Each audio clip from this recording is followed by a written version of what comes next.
and welcome to the Wild Update! Yes, the Wild Update. Minecraft 1.19 was just released today, and I'm so excited to basically, I guess, just show it off to you. This won't really be a first reaction or like a first look for me because I have explored some of the new stuff, but I just thought I would like give you guys my reaction, my comments, and what I like about it and stuff. Now, this did come out on Java and Bedrock Edition, so both versions of the game. I'm currently playing on Java. I don't know what it's like on Bedrock yet. I haven't tested it, but I'm sure it's pretty similar. And I don't want to draw out this intro too long, but if you're interested, there is a link down in the description. There was an article written, a community spotlight all about the Wild Update, and I got to write a little excerpt for it. And there's some comments from some other content creators, so if you want to check that out, the link is down in the description. And I can't say too much yet, but hint, hint, you should totally join the official Minecraft Discord server and be prepared for an event on June 10th at 1 p.m. EST, which is also 10 a.m. PST.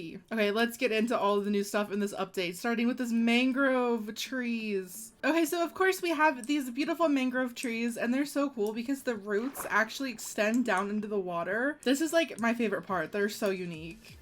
So here, of course, we have the log, and they have this really cool red color on the inside. I think they just add the perfect like palette to the woods that we already have. And then of course there's the stripped version as well. And then all the things that come in wood, we have the variety of. So here's the door, the trap door, the boat, the fence, the stairs, and the slab. And the planks, of course. How pretty are they? Little friend, we'll talk about you later. I also just remembered there's also this boat with the chest in it, which is cool. And of course it comes in all the color varieties. It's basically just a little chest in your boat that you can fill up. Isn't that cool? In this mangrove swamp biome, this is how the mangrove trees repopulate. They're called propagules. I think I'm saying that right. And they're like the form of sapling they use, but they just grow directly off of the tree. And then we also have the moss carpet, which grows in this biome as well, which I think is cool. Adds a new little texture for building stuff. Oh, and then there's the mud block. Can we just turn the volume up and admire this ASMR of this mud block?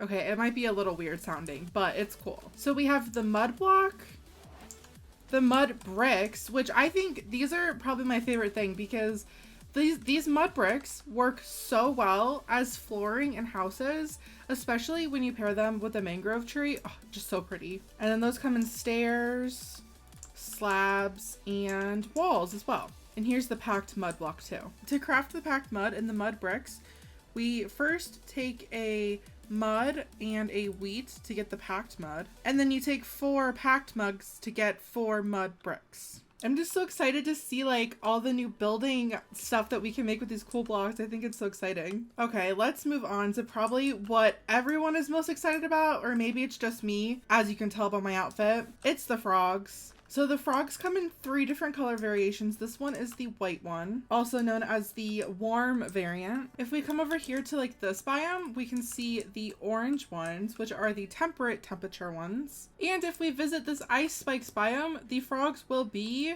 green. So the frogs like slime balls, and you can breed them with them. And we'll see if we breed these 2 frogs, one of them goes into the water and lays these, the frog spawn, which ends up turning into a tadpole. Look at him swimming around down there. How cute is he? Hi, little tadpole. So a tadpole can actually be picked up and transported by using a bucket, like axolotls can. And axolotls will actually hunt down the tadpole. Look at them go, swimming not so peacefully together. Oh, how awful. And the color of the frog is dependent on whichever biome it turns from a tadpole into a frog into, or just whichever biome it spawns into. I just love the way that they walk. It's just like so fascinating to me because like, I just feel like no other mob has like moved like this in Minecraft before. It's so cool. And they're so fun to watch jump around. I mean, look at them. A frog can also eat magma cubes, but just the small ones, I think. Let's see, does anyone want to eat a magma cube? Oh, look at him. Okay, so he just ate that small magma cube, and we picked up this Froglight, which the color of the Froglight is also dependent on the color of the frog. So we have these 3 different colors of the Froglights. Aren't they so cool? I think the Froglights also work so well as these like little like light posts that some people build in their villages or like around their houses. So instead of putting glowstone or like a sea lantern up there, you can put a Froglight. Okay, so here's where we're gonna start getting into the stuff that I don't know exactly as much about in this update. I'm just reading about it, but it's still really exciting. Starting with the allays, if I can find them in this villager outpost. Okay, well, I'm not seeming to be able to find one, but that's okay because we can just spawn them in. They're usually found in pillager outposts. Now, this was the mob that was voted on in Minecraft Live 2021. I'm not 100% entirely sure what it's used for, but it says that it can pick up dropped items and loaded chunks and can carry them. And I think that what they do is that if you hand them an item, I think he will go find one and bring one back. They're also just super cute little flying mobs. I love them so much. You can now get these goat horns if a goat rams certain objects. And there's even a few different variations on the sounds they make. Before we head off into the deep dark, I wanted to test out something I actually haven't used before. I've only seen it used, and that is the /place command. All right, so what happens if I do /place structure a mansion? Okay, that was wickedly cool. Oh, that's awesome. It just completely generated a mansion right where I wanted it. That's so fun. That's gonna make it so much easier if you're like setting up an SMP and you want like a structure as your main point, but you don't want to go find one. You can just place one. I'm sure this command has a bunch of other things you can do with it too, but this alone is just really cool to me. Okay, are you ready? I think it's time that we head down into the deep dark. All right, so it is really dark in here. I'm gonna place some torches just so that we can see what we're doing. I think I'm about to spawn a warden. So these blocks right here are called the skulk sensors, and they can detect movement or sounds. So like when I'm walking around, it triggers them. If you're shift walking, you're fine though. I actually just got an achievement there. There's some other blocks in the deep dark, some new items. First off, we have the skulk vein. I don't really know what the skulk vein does other than just like a decoration item, but it looks really pretty. And then we have this block, just the skulk. It will generate in the deep dark biome, and look at that cool animated texture. It's very subtle, but it's also really cool. So this block over here is the skulk shrieker. Honestly guys, the deep dark I know the least about, so maybe go watch someone else's video about it. I'm just showing you guys the blocks because I think they're cool. But looky here, we have my buddy, the warden, that I accidentally spawned. You can probably definitely hear him up there too. They're very loud. So the warden is fully blind, so he can't see you. He actually only senses you by scent, I guess, as well as being able to hear you. You can throw snowballs over there, and they'll go towards the snowballs because they think that someone's over there. And they can't detect you when you're sneaking, only if you're like walking around.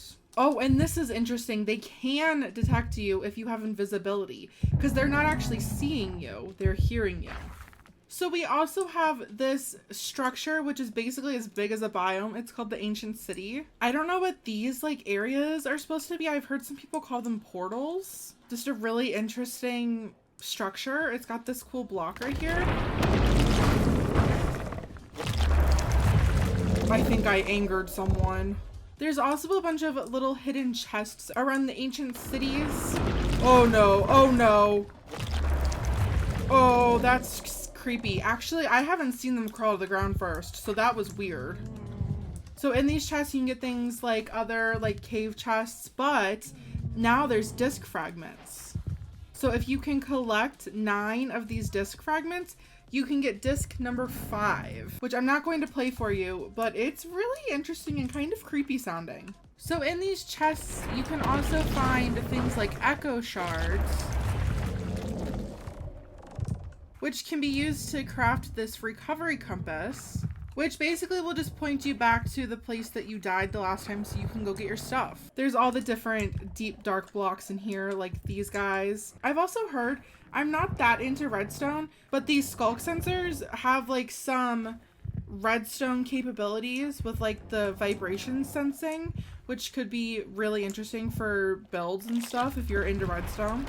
This looks scary. It's like a little ritual bath. I don't know. Oh, this is a part of the ancient city I haven't seen yet. It's like some sort of like redstone demonstration room. This is really cool. I didn't know this existed even, actually. Wow, I would want to live down here because look at these little like rooms that are already created. It's so fun. So the wardens are pretty scary, but luckily they're stuck to their biome. So like if you're just mining out, unless you stumble upon some skulk sensors, you're not going to summon any. You'll be fine. I was pretty worried about that myself because I was like, these guys are pretty scary. You need some pretty good armor to try to fight them too. Like it's gonna take some skill to fight these guys. I also forgot to add that there is a command that you can disable warden spawning, which looks like this. It's /gamerel do warden spawning false, which will make it so that wardens will no longer spawn in your world. And with that, I guess that's going to be it for my Minecraft 1.19 The Wild update video. Be sure to give this video a thumbs up if you enjoyed it. Leave me a comment down below letting me know what's your favorite thing about this update. Mine is definitely the frogs. Let me know, should I do a Minecraft 1.19 survival series maybe? I don't know, we'll see. Okay, well I guess that's gonna be it. Bye!